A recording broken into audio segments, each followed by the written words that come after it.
Breaking news. En direct de Mongalema avec les proverbes 30-30. Basango ya Congo, Nabanda Kunabino, en direct ya Sof 15. La Kwanzila, Azoyemba.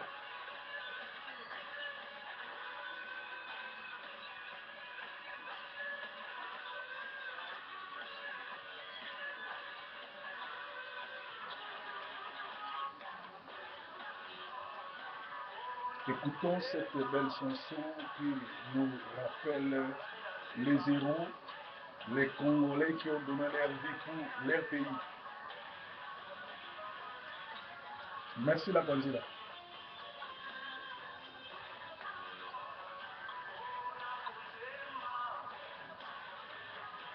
Soko saleli mboka malamu, un jour bakodédicace yo mpe okotikala immortel mpona mboka na yo.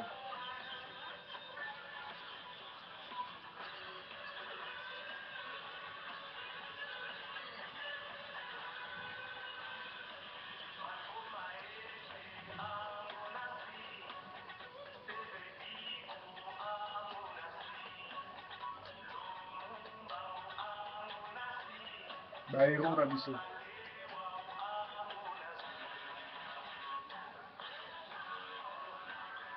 Tika toyemba, la Kwanzela yemba, otolingi toyemba o, totikanga na yemba.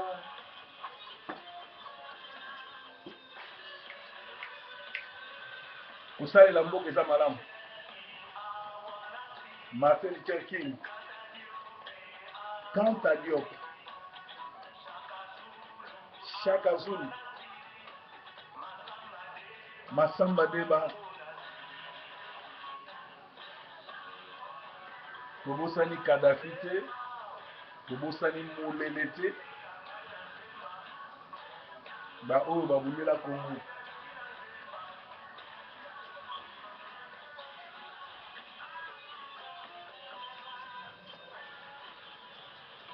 Merci, merci ezalaki la Kwanzila na koyemba. La Kwanzila merci na nzembo kitoko parce que ozokotia biso na temps.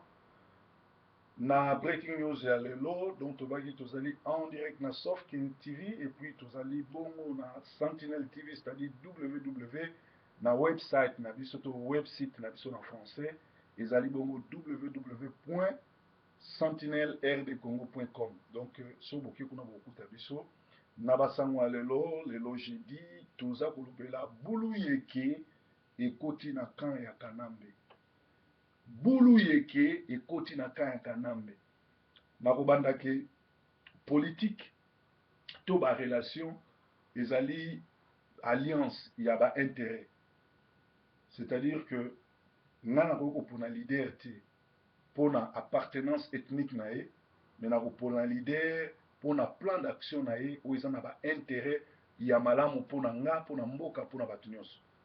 Alors so omoni déjà que yo oponaka leader na yo non pona ba plan d'action mais pona appartenance technique ethnique na yo, c'est-à-dire oza tribal et ozoluka ezosenga okende na prière.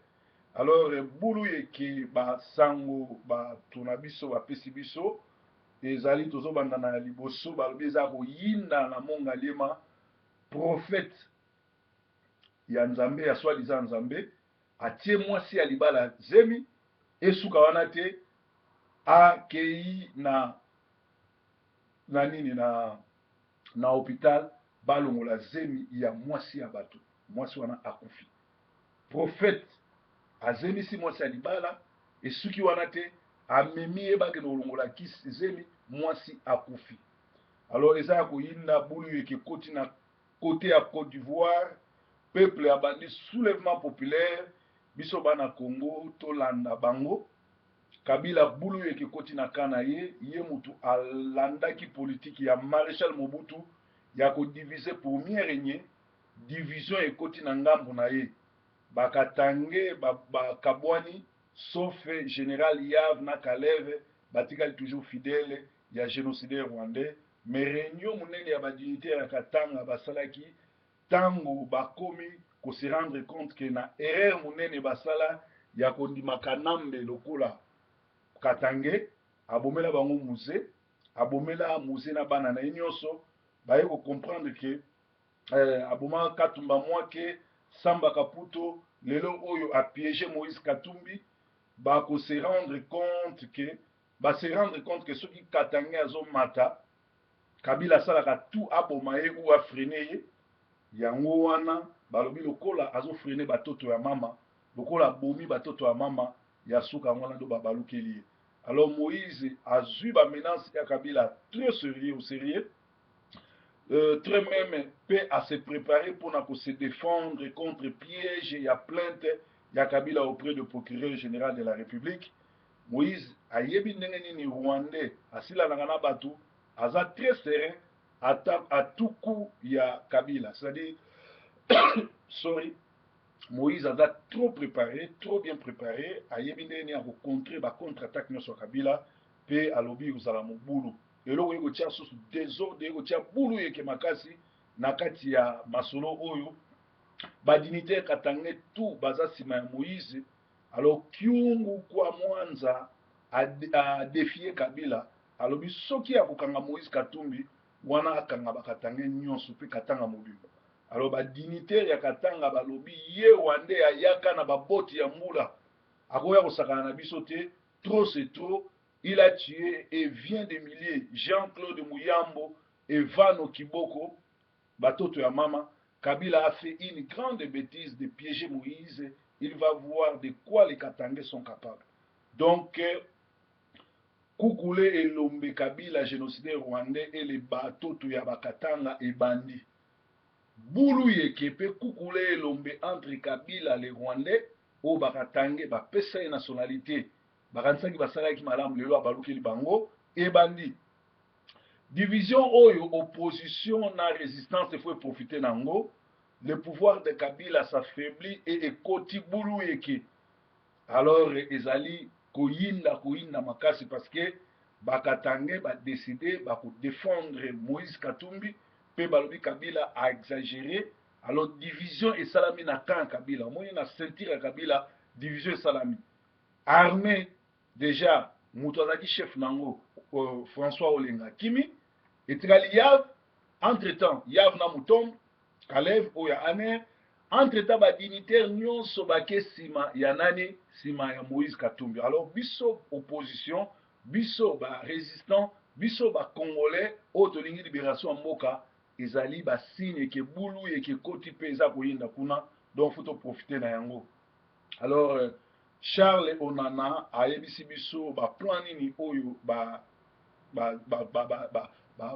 rebelle to ba soldat oyo to benga bango ba mercenaires au Kabila amemi na Congo bazawana bazali prêt ba komo sala oni chantage pour ba exterminer ba congolais, mais plan na bango ekokende na sukate pour nzambe na likolo ayebiki héritage wana eza ya bacongolais. Bato mingi bazwaka deja bato mingi ozomona deja tokeba sida ezopanzana na mokili, sida ezopanzana balobi na université moko na Kenya, fille moko apesi plus de 340 personnes sida. Na poto n'en parlons pas, bato ebele baza deja na sida et bakomi prêt mutema mabe po bakabango bakufa bango moko te. Oye bango ndeni so moni couple moko baza marié mwasi aza na mobulu mobali pe azaka mobulu kokanisa te ke baya bazoba base décider ke baza na maladi bakokufa bango moko te balingi bakufa na bato ebele. Do bokeba surtout na bamilie ya église ya baekole na milie ya communauté eza na groupe ya bato ya ndenge wana basi bazwi maladi na bango bazoya na mbongo bazoya na nyonso yokanisa balingi yo nzoka bazolinga bokufa isanga bokufa bomoko do bokeba eza mabe mingi makambo ezoya na mboka oyo bokeba na yango. Alors soki omoni mwasi na mobali babalana me baza na kindumba makasi na communauté seke basi baniati me badeside bakufa na bato mosusu. Soki nzambe akomisi yo na mboka ya oyo alaka yo okoma akopambola yo me bayini na yo bato bakotombokela yo bato bakotelemela yo nzambe akodile na bango pe akopambola yo na nko liboso na bato wana ye moko akodile na bango. bino moko bozomona comment kimotema mabe, comment kindoki ekoti na communauté, nkolo aloba bokoyeba bato ya misala mabe na elobeli na bango na misala na bango. Lelo oyo misala ya bato ya mabe ezomonana, botala communauté congolaise ezozonga nsima, parce que congolais moko akinofunda moningane na l'état, akifunda moningane na la police, akifunda moningane na ofcom, akifunda moningane par-ci par-là. Bokomona ke ba nigérien, ba ghanéen, ba ivoirien, ba camerounais bazomata likolo, mais biso toza kaka na se, parce que congolais alingi avancement ya motu te. Pe eloko eza grave, l'ironie du sort, bato wana nyonso tu se déclare religieux, chaque dimanche omoni na église, omoni azosambela, menacé na ye motema mabe. Alors lelo oyo totala ba India, totala ba chinois bazotravailler bana ba société ensemble. Congolais ata moko te a émerger, ezala na ba shop, ezala ba nini, toza ko rond point mpona mitema mabe. Moninga sali shop, yo kolinga te okende somba kuna, biso na kosomba kuna ya kobonga. E bon soko kosomba epa libanais, soko kosomba epa mondibu, epa ndeko na yo kutu okoki kokende au défi. Mondibu oyo okenda kosomba kende kaka peso ata carte ya 5 livres so opesa. Donc il est grand temps biso ba pasteur, biso ba leader à communauté, tout banda ko prêcher c'est unité à communauté, avancement à communauté. Et ça dit pas si comme on a communauté congolaise en Angleterre, ils en a 35 ans, ça dit bah oh bah yaka Angleterre liboso ba kokisa 35 ans, tous en nulle part. Tous en na garage té ya ba congolais até. Congolais ba ko sangala tata 4 5 personnes ba zui yard, ba bani ko sala garage, et ko bimisa problème. Congolais bako sangana te ba shop mike mike bokoma 4 bokoma na shop monene. Tomonaki ndeko na biso a kin 2000 asalaki shop ebeba esuka ndenge wana, bato mosusu balobi bon ye moko comportement na ye ezalaki mpe bien te vis-à-vis ya basi ya bato, mais bamisusu mpe balobi mitema mabe ya bato. Alors lelo oyo congolais okomona net biso na Manchester, okomona bato basalaka ba business ya ba concert, okomona oyo lelo aobetisa concert, oyo mosusu kuna osalisa soirée, olia zela moninga sasa oyo atie le 30 oyo mpe atie le 30, mais le botie balibaya wana buno bibale bokoperdre, parce que neti nga proverbe naza pire ya mbala, bo naza mpe pire ya kulutu, naza mpe pire ya ziza, sikoyo naokende pa nani na opréféré navana na ndako mpo pesa conflit te. Or soki bobandi koorganize baplanning bolobi no na 1 mois bosala baréunion na bino ba homme d'affaires, bino bato bosalaka basoirée, bobino na boyo otia date nini ngana otia date nini, ekosala ke samedi oyo bake pa motu songolo, samedi oyo bake pa motu songolo, samedi oyo bake na pa motu songolo, ekopesa mpe ma bien mingi. Nazalaki awa na anniversaire ya mwana mama moko tokutana lobi ah proverbe namoni kaka bafoto obengisinga te neni, tala proverbe libero na ngai yango soki ozoorganize eloko obengisanga mpo nayebi epa na yo respect kozala, badanse ya lokute kozala te mpo ngai na fete na nga tobetaka miziki ya nzambe na miziki révolutionnaire indépendant tchatcha togani yango banzembo ngai abetaka na fete. D'ailleurs nasalisaka fete te, nasalisaki mpona kosepelisa mwana e bana bien sûr aambo bana mboka oyo bakobeta banzembo na bango oyo babinaka na école, parce que toza na mboka oyo futa orespecte culture ya bana, toza na culture na biso ya Afrique, toza mpe na culture na bango. Soko pekisi mwana abeta miziki na bango ya classe na bakamarade ne, oza na problème na service social. Alors il faut oyeba bango oza pasteur mais ozali nano citoyen ya mboka oyo, il faut respecter ba loi mboka oyo. Alors alobi ke papa ba boring ali omoni bato mosusu bazokrake na bandako ntango ozoorganize surtout epa na yo, toyebi ke bato bakobunda te, toyebi koza moto ya kimia, toyebi ke koleka na kimia. C'est vrai awa epa na ngai ezala matanga ezala feti tosala matanga ya Kinkester 1 mois ata discussion etikala kosalama te, et pourtant bato baza kozala ati ba 3 heures chaque jour 1 mois 3 ans 1 mois ti 3 heures du matin bato babunda te mpo nani, mpo bayebi ke proverbe aza moto ya discipline, proverbe aza moto ya bato ye moko soki aye pa bato atiaka ordre te, atiaka discipline atiaka désordre te, soki mpe tokepa na ye ezala ndenge moko. Donc mama alobi soki bozoorganize biloko bobengisaka biso mpo kovanda na bandako ezokrakase, bato nyonso basambelaka te, bamisusu oyo basambelaka te baza na raison chaque samedi bakende place bakokende, mais boorganize yango na ndenge ya solo, na ndenge ya bien, na ndenge ya ordre, olie bobanda koboma na bino public wana na public moko, bakamarade wana kaka oyo ozobengisa le 30 oyo bango wana pe ba camarade muninga. Alors tant yo bino na bino bato organiser ba fête ba party to ba soirée soki boyebi ko organiser te boyebi ko tia ba date te boko sala ka ba mpiaka pona nini parce que boyebi ko solola te et pourtant soki bo sali calendrier boyokani journée à mututel tout le monde va se retrouver et ko malam donc merci mingi na ndenge tozoloba motema mabe ekomi na kati ya mabe doctrine à Satan ekomi nzamba lobaki bato ndenge wana boyeba bango baza na doctrine satanique liloba na nzambe ezokosa te mutu tu okokutana na nkolo liloba na nzambe ekosala te lobi mutu tu okutana na nkolo akochange mutu tu okutana na nkolo atikala lolenge moko te koma yo olobi okutikala okutana na nkolo ochange te bizaleli mabe elateli mabe kindoki kunya milangwa kotonga kofingaka bato kofundaka bato na police na sociale afrique mobimba kaka kaka kolola nde na kofingaka moninga do eza mabe alors komi mabe mingi yango wana ozomona soki ozotambola na nzela bato ya misala mabe bato baza na basoloka botala bilongi na bango kidemoni ekomi kodesine bango na bilongi omona soki ozotambola na nzela okutana na moto elongi ya makasi elongi efimba elongi eguga yebaki ya misala ya mabe komomona parce que nzambe alobi boyeba bango na bizaleli na bango ozala na poto osali 10 ans 15 ans koma elongi ndenge ozala makasi lokola likofi ya ngombe koma elongi ndenge ozala migugu ndenge wana sadi oza mitema mabe yango nzambe azobimisa yango mpe bata ndenge wana omona elongi na ye na motema na ndenge moko basi ya kitoko basi ya gentil omona elongi kitoko elongi ya gentil elongi koseka ndenge moko na bapapa mibali ya gentil baza mpe ndenge mitema na bango ezali donc ezali mawa mingi alors milangwa kotonga kofunda bato na la police eza mabe ezopesa eloko bien te omona bakoma kokende na baeglise bali kolongwa te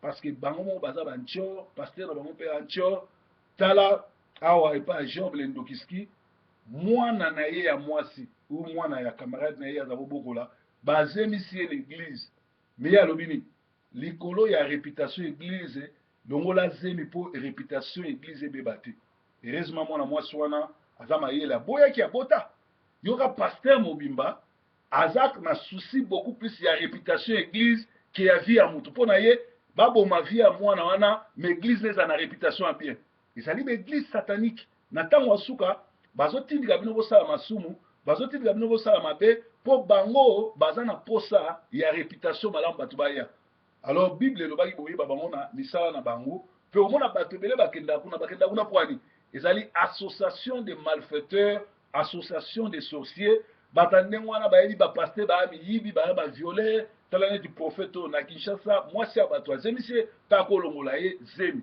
bato wana bayebi baza awa boza na bango boliaka na bango bayebi mabe bapaster bazosala balongwaka te mpo bango na bapaster babetaka division moko les oiseaux de même plumage volent ensemble alors ezali mawa mingi tokosenga baziza bagolf bakulutu bosalaka baréunion boyeba na ndenge nini boorganize biloko na bino ekozala malamu mingi ekozala kitoko mingi alors bato ya Burkina Faso mpe babelge baloba l'union fait la force soki toza na union tokende liboso bahypocrite na baeglize ya bapaster ya banganga bakoma kobomba bibembe baeglize mosusu ya bapaster ya bahypocrite ya banganga soki moto akufi soki bozose reproche eloko moko te fo kopesa communiqué mais koma bino bolobi boza église mondimi akufi boza na bandimi bakufi bokopesa ata communiqué te bolingi bato bayeba te parce que boprometaka bato ke na église oyo moto akokufa te yo oza moto ya bamiracle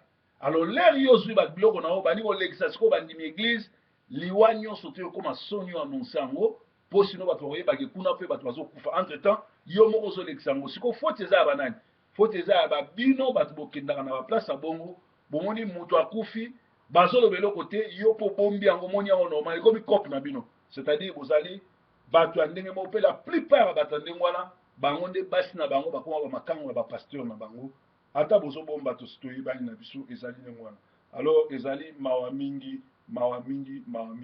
topesaki communiqué na Kinshasa tolobaki ete Titi Levallois bato ebele babengi nga Titi Levallois moto akufi te mais papa na bango moto akufi mpo bato ebele babengi nga Titi Levallois akufi mokolo nini tozoloba na lingala Titi Levallois akufi te moto akufi papa na ye papa Belesi akufi na Kinshasa, Titi Levalo asi alongwaki Suisse aza na Kinshasa, ebembe ekobima vendredi, donc lobi vendredi ekobima na Masina na stade municipal ya Masina, donc pembeni ya Didier Forme, pembeni ya Kisinga Pemba Bambonga Bundes na peya eza wana.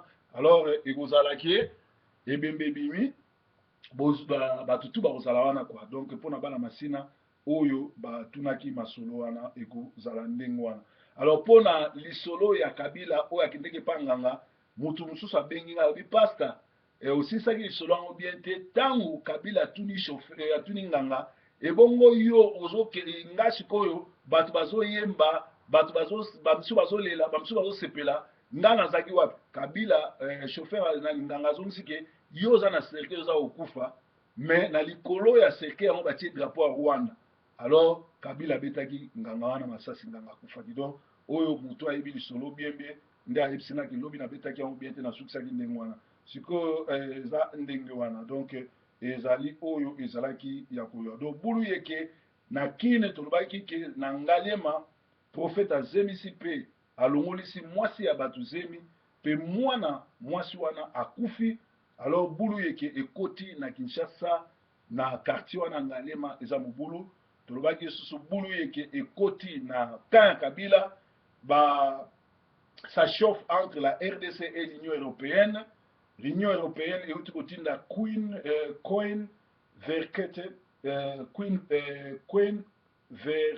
Verweyck, envoyé spécial de l'Union européenne dans la région des Grands Lacs. Adalaki Lobi na Seni, il a rencontré Mathieu Mpungwe et Kalamba Jean-Pierre, deux cadres devenus les principaux ténors de la CENI depuis l'abbé Kimalumalu est hospitalisé. Jean-Michel Dimon, chef de la délégation de la CEE, Communauté économique européenne en RDC, était là. Une rencontre de vérité qui a duré 2 heures. Et la CENI a également informé ses interlocuteurs l'arrivée ce week-end de l'équipe des experts chargés de l'audit du fichier électoral congolais. Organisation internationale de la francophonie, OIF, sera rejoint par le général malien Siaka Sangwe pour amorcer techniquement le travail d'audit externe du fichier électoral. Donc, Organisation internationale de la francophonie demande que la majorité présidentielle, la société civile et l'opposition parlementaire soient tous associés à cela. Donc, boulou yeke pe panique na kinakati et kotikuna parce que nangonga oyo batu ya communauté internationale batindi chargé na bango aya na CENI aya koyeba pourquoi calendrier wana eza respecté te makambo nyonso ezoleka kuna. Donc baye kodécouvrir ke Minaku azotia trouble asali nyonso tu mpo afreine calendrier électoral, asali nyonso tu mpo bakende na baélection te. Donc na ngonga oyo communauté internationale baza na bafichier babi Kabila alingi kokende na baélection te, mais bazolakisa ye ke bango nde bato batiaki ye, bango mpe bato baolongola ye, bazokende makambo bango bazwi makambo na maboko bakende nango bakende na baélection, c'est-à-dire akoprolonge te akoglisse te, malgré mende azosala badiscours ke bango bato basalaki constitution bango mpe bakoki kochange yango. Mais eza bulu yeke na kan ekoteli bango kuna mpo eza koyinda mpo communauté internationale ekiti. Et puis semaine oyo tozobanda balobi baexpert ya fichier électoral bazoya mpo na kotala bafichier wana kolongola biloko nyonso ya fraude, mpe basengi opposition ezala, basengi société civile ezala, basengi mpe ye majorité présidentielle ezala na baindépendant bazala wana mpo basala yango. E moto akozala superviseur nango ezali général malien na kombo ya kombo ya malien Siaka Sangwe. Donc Siaka Sangwe akozala wana général malien, ye akoya pour amorceler techniquement le travail d'audit externe du fichier électoral. Organisation internationale de la francophonie demande que batutu bazala wana do bulu yeke ekoti kuna. Ambassadeur congolais auprès des nations, M. Ignace Mavita, mardi le 14 juillet, l'ère français bazo fêté fête nationale à Bango, na occasion ya présentation ya situation de la RD Congo avec Martin Kobler, chef de la MONUSCO, Ignace affirme que la RDC a réalisé la majeure partie de ses engagements repris dans les accords cadres d'Addis Abeba, c'est-à-dire accords où ils attendent un document mon côté, je crois, mise Suel, à l'obéli en trop sur l'accord cadre, sur Bolandi, intervention des États-Unis, mise Suel à l'obéli qui a le kouta mounene, puis c'est escroquerie mounene, oyo ezali ya koyiba, kozwa nkita ya Congo. Kopesa yango na Rwanda te kango parce que Rwanda komoteka coltan, Rwanda komoteka biloko na biso et pourtant baza nango te pe Rwanda azwi plus de 300 km na mabele na biso yango moni Martin oyo Ignace oyo azali représentant ya Congo auprès ya MONUSCO ya ONU azoba ke Congo esi epesi mabele epesi biloko mais osenga bato wana mosusu bakoka pe kokota parce que na ndenge masolo ezokende ba FARDC bazobunda na ba terroriste ugandais pe rwandais oyo baa na Congo donc na ngongo na oyesa bino ke Kabila se akotisa ba terroriste ya ba somalien ya ba ugandais ya ba rwandais baza na mboka babundaka ye moko armaka bango ye moko asombaka minduki ye moko asala nyonso c'est-à-dire na Congo problème ya monene toza nango toza na biso na guerre na Rwanda te Rwanda ya koenvahir biso mais yaki osigné baccord ke kimi ekota na Congo na este il faut ndambo mabele kende il faut to share ba richesse na biso bokaki Sarkozy alobango Herman Cohen alobango Congo eza monene faut to share nayebi te soki États-Unis akolinga share même médecine na ye na Kiba to nayebi te France soki akolinga bayebise ke ndambo ya parti ya côté ya nini ya Espagne apesa yango na Espagne obi azwa Corse apesa yango na Espagne nayebi te soki akolinga yango mais bato oyo baennemi ya Congo badongolo miso basala réunion baenvahisa Congo na ONU na Amérique batinda ba Rwandais baya kokoma lokola bakambi na biso po barécupérer mabele na biso po barécupérer makambo na biso na ngonga oyo makambo oyo to ekomi au vu et au su de tout le monde pe bayebi te Kabila ye moko moto azoorganize biloko wana mais azotinda représentant na ye na ONU akende koloba ke ye asi apesi ke bazobunda bazosala nyonso pourtant baje wana ye moto azosala yango. Alors, signé par 11 pays africains le 14 février 2003 à Addis Abeba, ezali lokuta monene ya accord cadre oyo pe complot contre Nkita ya Congo ezali bongo. Alors, qu'est-ce qui va se passer?